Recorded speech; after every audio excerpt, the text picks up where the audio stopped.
There's a 500-page report that was commissioned by the federal government called Human Health in a Changing Climate. I had never heard of it.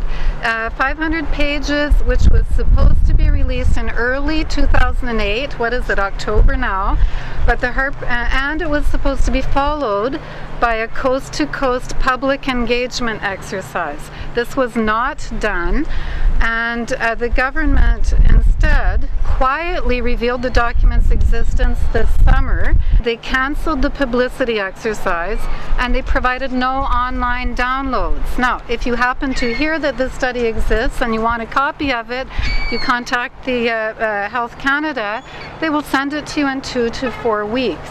Now, isn't that very convenient that we're in the middle of an election if you happen to hear about it and you have to wait to get it for 2 to 4 weeks? So it cannot be an issue for the election because it's hard to get hold of that. And fortunately, a group called Desmog Blog has got hold of an electronic copy of it, and they've posted it on www.desmogblog.com. You can, if you don't have time to read 500 pages, you can take down download the 30-page synopsis.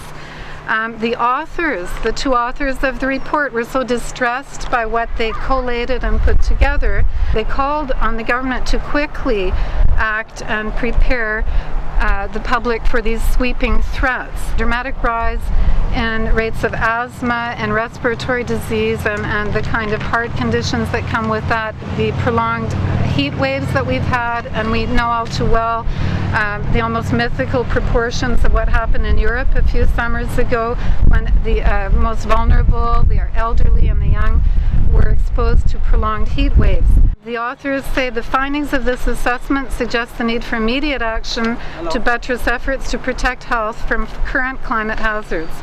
And they actually confronted Tony Clement, our health minister, regarding this, and his response was that Canadians will have to get used to the gloomy scenario laid out in the report. And I'm going to quote the direct quote by Tony Clement. This report makes it clear that if you have bad health outcomes now, you're likely to be more impacted by extreme weather events than if you're at the top of the health ladder. Okay, I'm a citizen, I pay taxes, I put my trust in the government to act on behalf of the common well-being. When I hear that they've taken my tax money and they've done the research, they've produced a 500-page report that the authors feel needs to be acted on right away, and they fail to make the report public, and they fail to indulge in the coast-to-coast consultation with the public, I ask myself, why? Why is the report being suppressed? And I can tell you that I went to one of the all-candidates meetings where I asked all of the candidates about this report. I asked the question, why is the Conservative government suppressing this report on these serious human health impacts due to climate change? The MP for that riding had never heard of the report. That distresses me all the more that if even the MPs, those who have been elected and who are part of the Conservative Party, don't know about it, that's why we're not hearing about it. This is a breach of public trust as far as I'm concerned.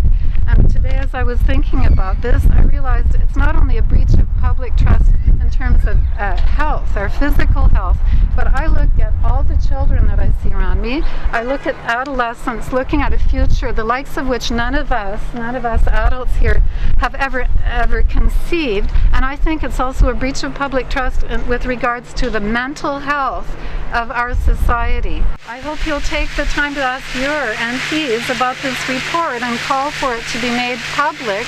And we should be asking questions about this. What about our public health? What is the point of having wealth through the tar sands when we have no physical health and no mental health? 3, 2, 1! Sunshine walk! On to